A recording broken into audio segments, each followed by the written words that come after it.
ಬಾಲ್ಕೋಡ್ ಮತಕ್ಷೇತ್ರದ ಮತದಾರರಿಗೆ ಹಣೆ ಮುಣಿದು ನಮಸ್ಕರಿಸುತ್ತಾ ಎಲ್ಲ ಮತದಾರರಿಗೆ ಧನ್ಯವಾದ ಹೇಳುತ್ತಾ ನಮ್ಮ ಪಕ್ಷದ ಹಿರಿಯರ ಮುಖ್ಯಮಂತ್ರಿಗಳ ಆದಿಯಾಗಿ ಸಚಿವರು ಶಾಸಕರು ನಮ್ಮ ಪಕ್ಷದ ಮುಖಂಡರು ಎಲ್ಲ ಸಾಮಾನ್ಯ ಕಾರ್ಯಕರ್ತರು ಹಿಡ್ಕೊಂಡು ಇವತ್ತು ನಾನೇ ಅಭ್ಯರ್ಥಿಯನ್ನು ಚುನಾವಣೆ ಮಾಡಿದ್ದಾರೆ.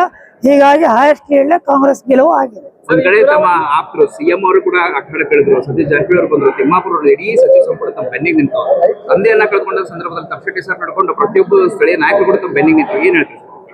ಅವರೇ ಅಭ್ಯರ್ಥಿ ಅಂತ ಹೇಳಿದ್ರೆ ನಮ್ಮ ತಂದೆ ಇಲ್ಲ, ನಮ್ಮ ತಂದೆ ಜಗಳ ನಿಂತು ಅವರೇ ಚುನಾವಣೆ ಮಾಡಿದ್ದಾರೆ. ನಮ್ಗೆ ಏನೂ ಅಲ್ಲ ಸರ್ ಈ ಕ್ಷೇತ್ರ ಜನರಿಗೆ ಏನ್ ಹೇಳಕ್ ಇಷ್ಟಪಡ್ತೀರಿ ಸರ್? ಕೊನೆಯದಾಗಿ ಧನ್ಯವಾದಗಳು ನಮಸ್ಕರಿಸುತ್ತಾ ಅವರ ಹಣೆ ಮುಣಿದು ನಮಸ್ಕರಿಸುವಂತ ತಂದೆಯವರ ಅಭಿವೃದ್ಧಿ ಕೆಲಸಗಳನ್ನ ನಾವು ಮುಂದುವರಿಸ್ತೀವಿ ಸರ್. ಮಾಡ್ಲೇಬೇಕಲ್ರಿ, ಎಲ್ಲ ಮುಂದುವರಿಸೋ ಸಮಾಜ ಜನ ನನ್ನ ಆಯ್ಕೆ ಮಾಡಿದ್ದಾರೆ ಎಲ್ಲರೂ. ಸರ್ ಈಗ ಬಾಗಲಕೋಟೆಯಲ್ಲಿ 4 ಚುನಾವಣೆ ನಡೆದಿದೆ. ಬಾಗಲಕೋಟೆ ಕ್ಷೇತ್ರದಲ್ಲಿ ಇಷ್ಟೊಂದು ದಾಖಲೆ ಅಂದ್ರೆ ಲೀಡ್ ಯಾರು ಗೆದ್ದಿರಲಿಲ್ಲ. ಇದು ಫಸ್ಟ್ ಟೈಮ್ ನಮ್ಮ ಮುಖ್ಯಮಂತ್ರಿಗಳ ಪಂಚ ಗ್ಯಾರಂಟಿ ಯೋಜನೆ, ಸರ್ಕಾರದ ಎಲ್ಲ ಕೆಲಸ ಕಾರ್ಯಗಳು, ಮೆಡಿಕಲ್ ಕಾಲೇಜು, ಆಮೇಲೆ ನಮ್ಮ ಹಿರಿಯರಾದಂಥ ತಪ್ಪಶೆಟ್ಟಿ ಅವರು, ಸತೀಶ್ ಜಾರಕಿಹೊಳಿ ಅವರು, ತಿಮ್ಮಾಪುರ ಅವರು ಆದಿಯಾಗಿ ಎಲ್ಲರೂ ಒಳ್ಳೆ ಕೆಲಸ ಮಾಡಿದ್ರೆ ಹೀಗಾಗಿ ಅಭೂತಪೂರ್ವ ಗೆಲುವಾಗಿದೆ. ಯಾವ ಪ್ಲಾನ್ ವರ್ಕೌಟ್ ಆಯ್ತು ಅಂತೀರಿ ಸರ್ ನಿಮ್ಮ ಗೆಲುವಿಗೆ? ನಮ್ಮ ಸರ್ಕಾರ ಪಂಚ ಗ್ಯಾರಂಟಿ ಯೋಜನೆಗಳು.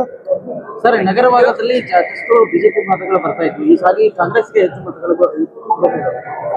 ನಗರ ಪ್ರದೇಶದಲ್ಲಿ ಕೂಡ ನಿಮಗೆ ಮತದಾರರು ಈ ಬಾರಿ ಕೈ ಹಿಡಿದಿದ್ದಾರೆ, ಬಾಗಲಕೋಟೆ ನಗರದ ಮತದಾರರು.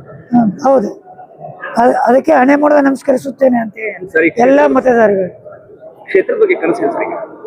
ಮೆಡಿಕಲ್ ಕಾಲೇಜ್ ಮಾಡಿದ ನಮ್ಮ ತಂದೆಯವ್ರ ಕನಸಿತ್ತು. ಈಗ 200 ಎಕರೆ ಮಾರ್ಕೆಟ್ ಮಾಡೋದದ, ಒಂದು ಒಳ್ಳೆ ಯೋಜನೆ ತಂದು ಬಾಗಲಕೋಟೆ ವ್ಯಾಪಾರ ಇಂಪ್ರೂವ್ಮೆಂಟ್ ಮಾಡಬೇಕಾಗಿದೆ. ಒಂದು ಯಾವ್ದಾರ ಒಂದು ಉದ್ಯೋಗ ತರೋಣ ಅಂತ ಮಾಡ್ತಾ ಇದ್ದೇವೆ. ಬಾಗಲಕೋಟೆ ನಮ್ಮ ತಂದೆಯ ಕನಸನ್ನು ನನಸು ಮಾಡ್ತಾ ಇದೆ.